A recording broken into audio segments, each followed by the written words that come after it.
Hello again. Welcome back to another Fresh Thoughts review.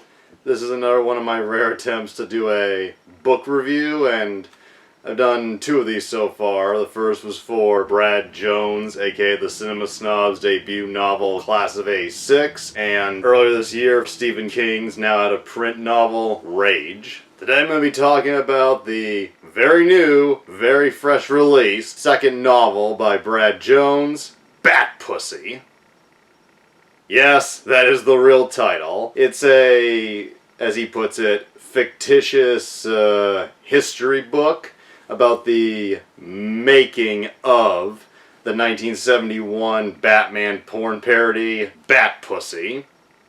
Shares the same title, and to give you an idea of this book, we have to really go into the original film. The 1971 porn film Bat Pussy is often considered the worst porn film ever made. It's a very awfully put together flick, has horrible sound, very unfocused direction, possibly no script, and it's very likely that the actors were drunk during filming. Big thing to back this up is that the male star of this film never gets a full erection during the film. His dick is pretty flaccid throughout.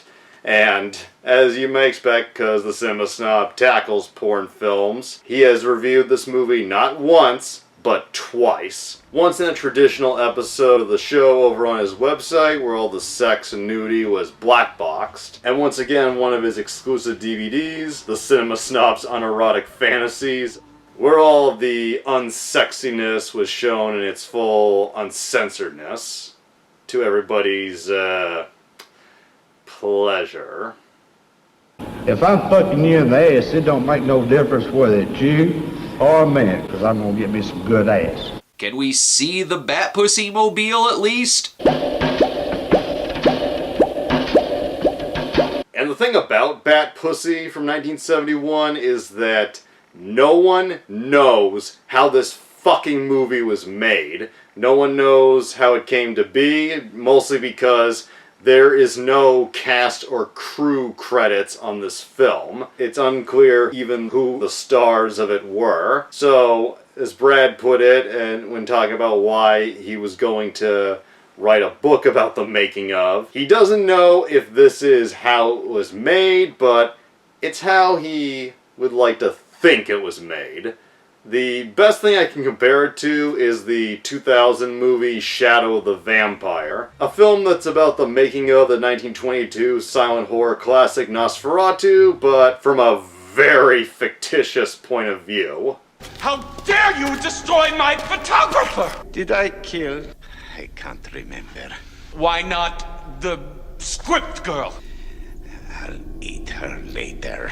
Good film, if not historically accurate, and Bat Pussy, the novel, falls in similar regard, if a little bit crazier. And I'm here to talk about it after finishing reading it a few days, about a week ago, and that's why I got my Bat Pussy t-shirt on. And some might be wondering, how can I review this so fast, given that the book just went up for sale? And the answer to that is pretty cool in the sense that I just gotta share it because it's so fun to talk about now. When I did my first book review for Class of A6 a little over a year ago, I talked about how I liked it, but one thing about it that I found a little distracting was that the book had a fair amount of typos, and Brad himself, after seeing the review, got a good enough kick out of it and made the version that had the typos after he fixed it, but the version that had the typos became kind of a collectible to buy, calling it the Bruce edition, mostly because one of the main characters of that book, Bryce, was accidentally referred to as Bruce here and there. And Brad actually contacted me, saying he didn't notice that till he saw my video, and then he asked if I could maybe list some of the other typos I had spotted, which I did, and he was very appreciative, and to my surprise and just very awesome that this happened. He asked me if I would be interested in maybe doing the final read-through on his next novel, which ended up being Bat Pussy, and I was like, hell yeah! And about a year went by, he kept working at it. A lot of stuff came up, main one being he had a kid, and that can delay a bit. And sure enough, around Halloween, I got a digital copy of the book emailed to me, and right away I started reading through it, going through all the grammar errors or stuff that I thought counted as errors, and took me 2 weeks to get through reading it, and it was exhilarating, but also very hard, not just for having to keep an eye open for the typos, but I actually came down with a bad cold as I started reading, so while it was fun and very exciting, I was also not in the best shape. In fact, I still got a few traces of the cold still around me, like the post-cold cough, which I'm going to try to keep to a minimum or edit out if it happens, but I got it done. I sent him the list, and hopefully it proved to be helpful for him, and he actually mentioned on one of his live streams he did over the past year about my surprise little hiring. I do want to send a special thanks out to Jacob, who you see in the chat. He had a very handy list for me to correct, and I'm not even kidding. I instantly hired him. I instantly hired him to do the final pass on my second book, Bat Pussy. You sure you want to go with that title? Yes. So before I ramble on too much longer about how I became the poor man's copy editor for this book, just want to say thank you, Brad. I appreciate it so much. Appreciate getting early access to the book, and this is why I'm able to do this little review so soon. And for anyone who's concerned that I might be a little biased in my reviewing of this novel, I just want to say I love Brad. I love the Cinema Snob, but that doesn't mean I love every single little thing he's done. For example, I wasn't the biggest fan of the Cinema Snob reviews of the Little Cars movies or Return to Boggy Creek. You see, totally unbiased. Right.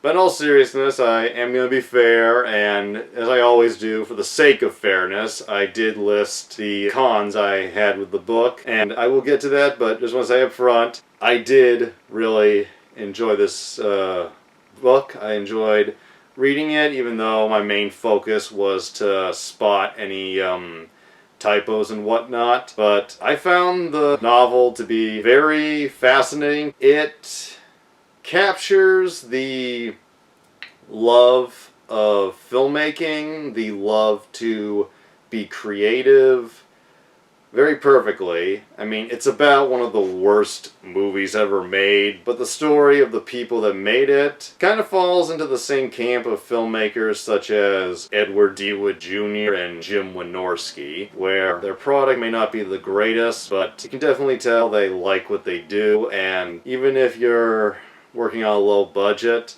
that doesn't mean you can't have that creative passion, and I totally got that here. Like, this is a creative person's type of novel. A little raunchy, but it's definitely their type of novel. Like Class of 86, it's divided into parts. Class of 86 had 3 parts. This book has 5, and it's actually, in the format I got, shorter than Class of 86, but in a weird way, it feels kind of bigger, although maybe that's because I was constantly stopping every other sentence to check for shit. And the 5 parts are Part 1, Welcome Home, Jimmy Foster, which is an introduction to the would-be director of Bat Pussy, who in this novel is a former studio director, mostly of B-movies. His biggest claim to fame is that he was a huge collaborator with Ronald Reagan during his acting years. He was like Reagan's favorite director to work with, and he's gotten back from being a news filmmaker in Vietnam, and he's pretty much fallen from the big studios, and he's now working at a porn theater called the Dragon Art Theater, which is a theater that had a bumper for it play at the beginning of the movie Bat Pussy, and he wants to get back into filmmaking, just experience it again. And a lot of crazy shit happens. He has to work with the theater people to fend off rival theater folks who are competing with him business-wise. He starts a relationship of sorts with a hooker who's half his age, named Nora Diggs. And the part one ends with him at gunpoint forcing a producer to give him a directing job, which sends him to Arkansas, which is where he will make Bat Pussy. And just for the sake of having a companion, he takes Nora with him, asks her to go, she says yes, and then part two, which kind of goes back in time a bit. And these 5 parts, there's a bit of time jumping here and there. Some of the parts are flashbacks that will then eventually catch up with where the previous part ended. It almost has kind of a Tarantino vibe to its storytelling, although not quite as out of order. Part 2 is called They Call Her Nora Diggs, which is essentially the character development and backstory of the Nora character, showing that she's actually an aspiring actress who has not had any success. She, at one point, got the role of a hooker on a TV show, an actual TV show, Dan August, which was a very short-lived show in the early 70s, starring a pre-mustache Burt Reynolds. After kind of working her ass off to get into character, she loses the part when they decide to go a different direction, and also due to her antics, and she ends up trying to be a hooker for real for the sake of having money for rent and food. And that's how she meets Jimmy. Despite the gap in their age, you do feel the connection between them as two people that love to create and have a passion for film. She goes with them, and it turns out Arkansas is where she's from. Part 3, which is about their journey to the town of Pleasant Plains, Arkansas, which is a real place. How they eventually conceived the idea for Bat Pussy after seeing the actual movie The Wild World of Batwoman, one of those cheesy B ripoff movies. They get to Arkansas where they meet the people that will more or less serve as their film crew at a roller rink, a very black themed roller rink run by a guy named, no joke, Black Angus, which is the name of a character in a fake movie that was being made by the Cinema Snob in the Cinema Snob movie from 2012, which just opens a whole door of paradoxal what the fuck is going on questions. But anyway, they go to a nightclub called Petrillo's where they see this raunchy husband-wife comedy duo named Buddy and Sam. Their whole shtick is them insulting each other, talking about how Buddy can't fuck his wife, how she's just a fucking harpy, and, well, Jimmy's a little hesitant. Nora's like, they're perfect. So they quickly hire them, And then we get part 4, An Evening with Buddy and Sam, which again goes back in time and is the character development of Buddy and Sam, showing that Buddy aspires to be a showman. Sam is his supportive, if impatient wife, in the sense that she doesn't put up with any of his shit. And it becomes clear their insulting nature with each other is going to be the basis for their act. And soon enough, they become local celebrities in Pleasant Plains, making people laugh with just their crazy, toxic, nasty repertoire. And they are a nasty couple, but they're a hilariously nasty couple. Jimmy and Nora bring them on. They try to make their bat pussy porno, but interference from the local authorities, which includes Nora's ex-husband. Turns out Pleasant Plains is actually her hometown, which, it seems like I'm bringing that up out of nowhere. The book kind of brings it up out of nowhere too. And various setbacks happen where they lose just about everything, but due to pure luck, they end up getting some resources in part 5, titled Bat Pussy Returns. And with little to no time, a very small crew, losing half of their cast, they have to pretty much improvise this porno on the spot, giving us the mangled mess of a film that the actual Bat Pussy is known as. They get it made, and then we get a really fucking bonkers finale that I'm not gonna say, because as much as I'm happy to spoil shit, you have to experience this finale. It only happens in the last 30 to 40 pages, but I'm not sure you will see it coming. And it just goes, like, this has been a raunchy comedy with a lot of dark moments, but this finale is something you'd expect to see from a Punisher movie. It is just so vengeful and bloody and just holy fucking shit. I don't know how to describe it any more than that. You can definitely say Bat Pussy, the book, is an odyssey of a story. It's shorter than Class of '86, but it jumps all over the place and has a lot more characters, and I really liked it in the end. It kind of feels like, if you had asked me to describe it in simple terms, it feels like Ed Wood meshed with Thunderbolt and Lightfoot, with little dashes of Taxi Driver and Vice Squad thrown in there. You stick with me, kid. You're gonna live forever.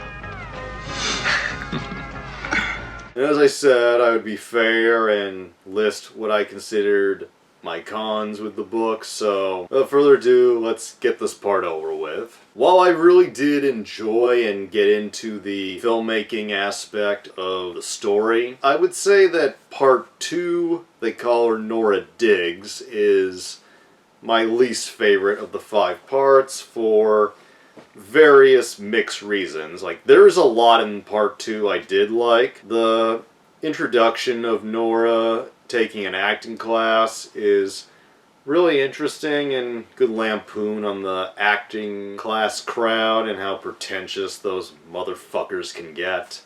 Her striving to be a star, and also the fact that she has a daughter who she doesn't see, who lives with her mother. And I'll be honest, this part of the story really pulled, it was really emotional. So this first con, I wouldn't say it's a full con, it's kind of a mixed bag. The thing that makes it a mixed bag is the fact that I kind of got a bit annoyed with the Nora character. She's eccentric, but not in a way that I enjoy.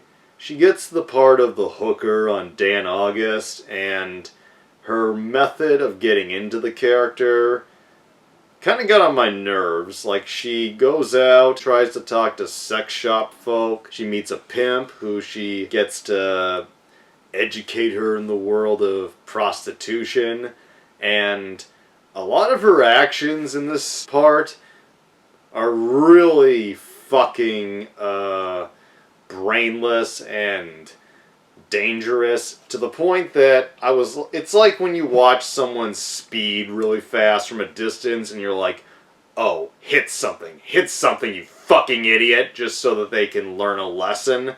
I kept reading and kept thinking, I kinda hope she gets in a situation where she gets fucked up, just so she can learn that what she's doing is so fucking stupid. And also, she never really takes any of her actions that seriously, which it just got annoying for me. But when she loses the part on Dan August, I did feel that. And when she finds out that one of her acting classmates got the role she wanted to get, you really feel the breakdown of her character. And then later, when she reunites with her daughter and her family, I get these scenes are supposed to make her sympathetic, but honestly, given her actions, I felt like whatever shit situation she's in, she put herself there, so I'm like, yeah, didn't want to be here, you should have handled your life better. And when they start making Bat Pussy, there's a few moments where, again, she does some things, such as actually assaulting her co-star, and then just laughing it off. I remember reading that and thinking, wow, how very Steven Seagal of you, bitch. Suck a doorknob, you homo. But despite those uneven moments, in part 5, her character just came alive in a way that elevated her from second lead / supporting character to the main character of the book. Like, Jimmy Foster starts out as the main character, but Nora Diggs, without giving it away how, becomes the main focus of the novel as we enter part 5. And I went from loving her in the beginning, getting annoyed with her around the middle part, to just falling in love with her again in the finale. It gets, again, fucking wild, a little retarded, but in the most awesome of ways. It's kind of like Detective Tim Bayliss from Homicide: Life on the Street. She definitely had a goddamn arc, and it worked for me. Some of the other cons are this character, Pastor Tim, who, yeah, he's the pastor of Pleasant Plains, and he has a friendship with the Buddy and Sam couple. And it's kind of through him that they become celebrities, like he motivates them to become celebrities, and I had this is probably my least favorite character because he was just a bizarre enigma. Like, he's a religious man, but he's a fan of their comedy, and well, I'm all for a sleazy religious guy being a character. I just couldn't get an idea or a handle on this guy. Like, the way he gets into all the sleaziness, I was kind of expecting it to come out that he was like a sick, dark creep, but no, he stays kind of a semi-positive character by the end and remains the leader of his congregation, which, I don't know, with the way this character was going, I think it should have gone a much darker and nastier route. And I had a hard time figuring him out because he was just going all over the place. And the Black Angus character, nothing inherently terrible about him, but this character, for his name and the reputation that they built in the Cinema Snob movie, he honestly was not that memorable or very interesting. He was just kind of there. There wasn't anything really extreme about him. Nothing that fits the blaxploitation hero that we were hinted at in the Cinema Snob movie. His group of toadies who become the film crew, Marvin, Lee, and Ray. They're honestly much more interesting and enjoyable characters. And aside from those character flaws or traits, the only other cons I have are minor, but I just feel like bringing them up. Main one being, for a book called Bat Pussy, there's not a lot of sex in this book. I mean, it's hinted at, and the filming of Bat Pussy, the movie, definitely has its graphic moments, but for the most part, there really isn't much gratuity or debauchery in this book, which some would say maybe it's not needed, and maybe Brad was building it all up to the filming of the actual porno, which I can appreciate, but with a title like Bat Pussy, I was expecting it to be a bit more gross and graphic. And also, small thing, the dialogue, while definitely R-rated, and the Buddy and Sam characters are very raunchy, there are times where I felt like the dialogue could have been a little more sleazy or politically incorrect, given that it takes place in 1970. It's just my opinion. And the last thing, and it's hard to say this is even a con, but a big question some might have is, would this book appeal to people that don't know the Cinema Snob or have never even heard of the movie Bat Pussy itself? I'm not sure. Like, I feel like it's made for people who are familiar with the history of Bat Pussy, and I don't know if going into it blind will hook anybody. Like, Class of A6, I could see anybody just jumping into, not being familiar with Brad's previous work, but I feel like for this, you definitely have to be familiar or have a sense of familiarity.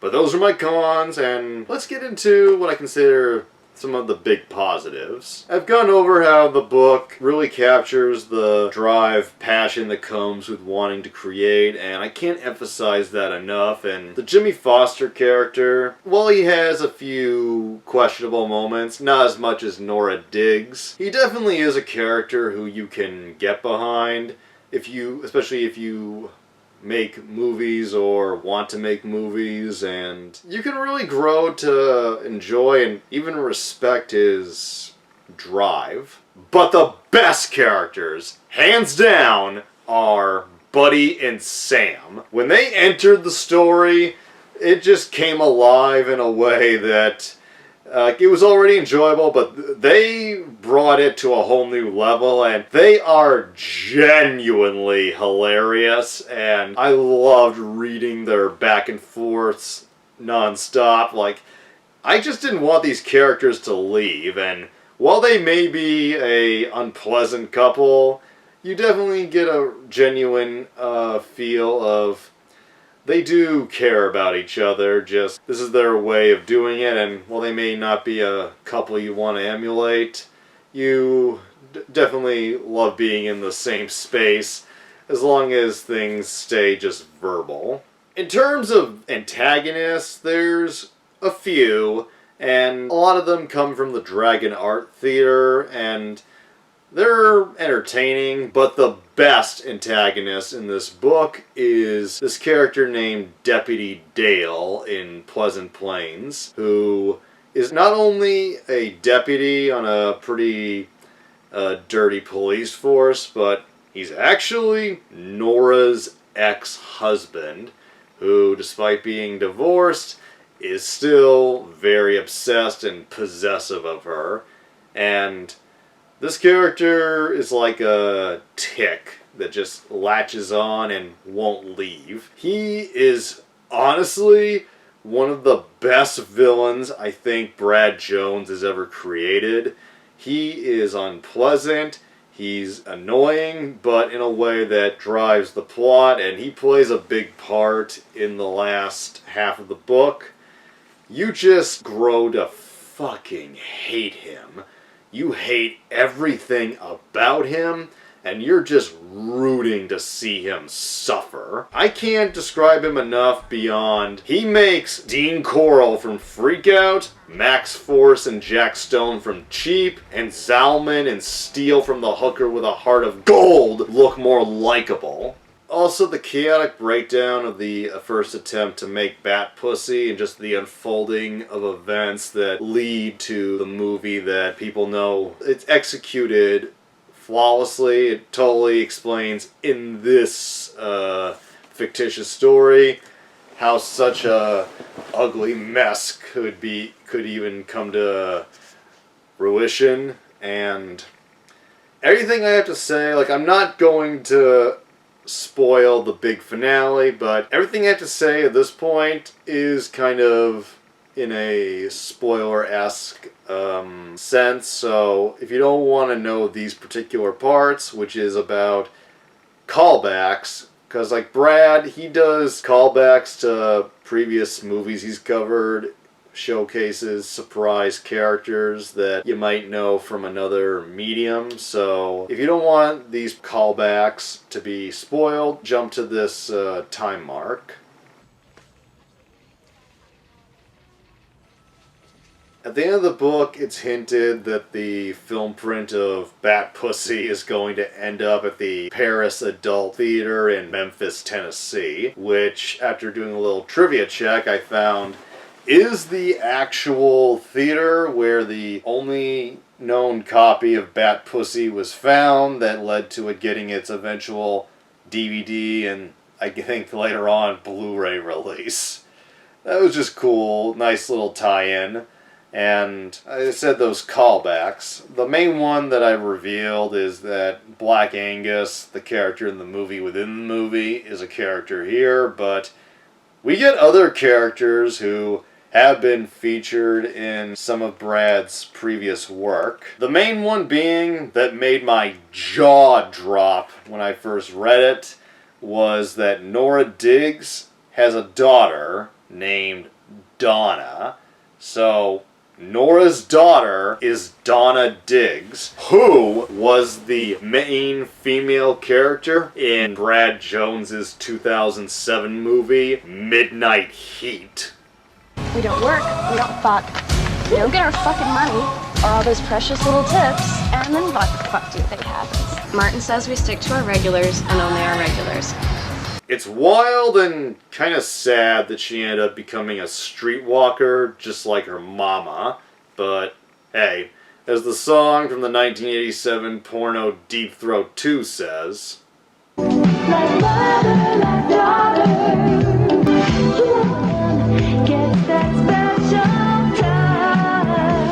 We even get appearances from characters who weren't in Brad's previous movies and shows, but rather in movies he reviewed as the Cinema Snob. Main ones being, at the Patrols nightclub, there's a lounge singer that performs before Buddy and Sam named Johnny Charo, a lounge singer from the 1977 movie Another Son of Sam. I saw them reading and I'm like, wait, what? And then, Buddy and Sam get a manager named Bougie Baker, who, some Herschel Gordon Lewis fans might remember, was the manager of the band The Big Blast in Blast Off Girls, which Brad reviewed about 9 or 10 years ago. And even the band, The Big Blast, makes an appearance. They're about to go on, but one of their members gets drunk and ruins their chances. And then Buddy and Sam fill the slot, making them the more well-known celebrities. It's just, it's all very cool, and not a character, but aside from Pleasant Plains, Arkansas, half the novel takes place in the fictitious city of Lake City, which was, again, the city featured in Midnight Heat, and also the city showcased in the majority of Class of '86. So yeah, it's like Derry, Maine with Stephen King. It's all just coming together. And The last two big callbacks that are really the big surprises are not the fictitious characters who come in from other works, but the real-life characters. As mentioned, Nora almost gets a role in the show Dan August, starring Burt Reynolds, and Burt actually appears.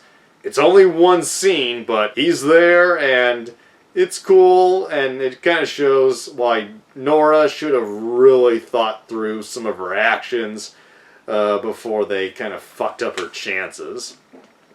And, by far, the coolest, most surprise appearance. I mentioned earlier how Jimmy Foster was a director of Ronald Reagan movies before he fell out of the major studio scene, and they mention his work and his former friendship with Ronald Reagan a lot, which made me start to wonder, is Ronald Reagan gonna appear? And sure enough, he does! Ronald Reagan, at the time of this novel setting, when he was the governor of California, appears in Bat Pussy. And it's not just a brief cameo. Like, it's a small role compared to everybody, but Reagan more or less plays a big part in the making of the porno Bat Pussy. And I won't say how, but he plays a big enough part that the book's tagline might as well be, "Thank God for Ronald Reagan." It's just, it's so goddamn wild. I can't find the right words for it. It was just an amazing appearance. Yeah. Yeah, baby. Yeah. So those are my thoughts on Bat Pussy, Brad Jones' second novel that I had the amazing pleasure of spell checking before it went public. Hopefully my contribution helped, and hopefully this video encourages people to give it a read. And I think a good part to go out on is to answer some of these pre-reading questions I jotted down. Did I enjoy it? Fuck yeah. Did the story flow well?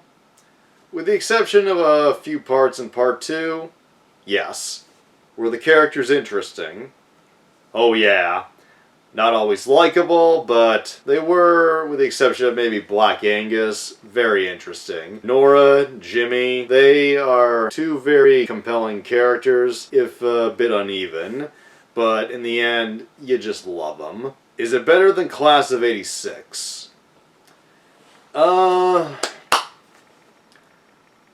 think this was a very big odyssey of a story again, but Class of '86, despite being longer, it had a, in my opinion, kind of a faster pace, but I might be influenced by the fact that I was checking for typos, but it was a bit more rapid fire, and it felt like a genuine exploitive apocalyptic story that you'd see either on TV or in the movie in book format from that time period. I think Bad Pussy is very compelling, but it's a very different type of storytelling. And again, you can't just jump into it. You have to be familiar with its history, the actual porn film's history, and maybe with the Cinema Snob's reviews at least. But I very much recommend reading it. I had the most surreal experience knowing that I kind of helped with the getting ready stage of the book, and again, I'm very thankful to Brad for being able to do this, and hopefully you enjoyed as well. I'm still kind of getting over the big rough sickness I had, but it was worth it. So take care, and I will see you again hopefully soon. Happy reading. I have to be off to the Bat Pussy Mobile.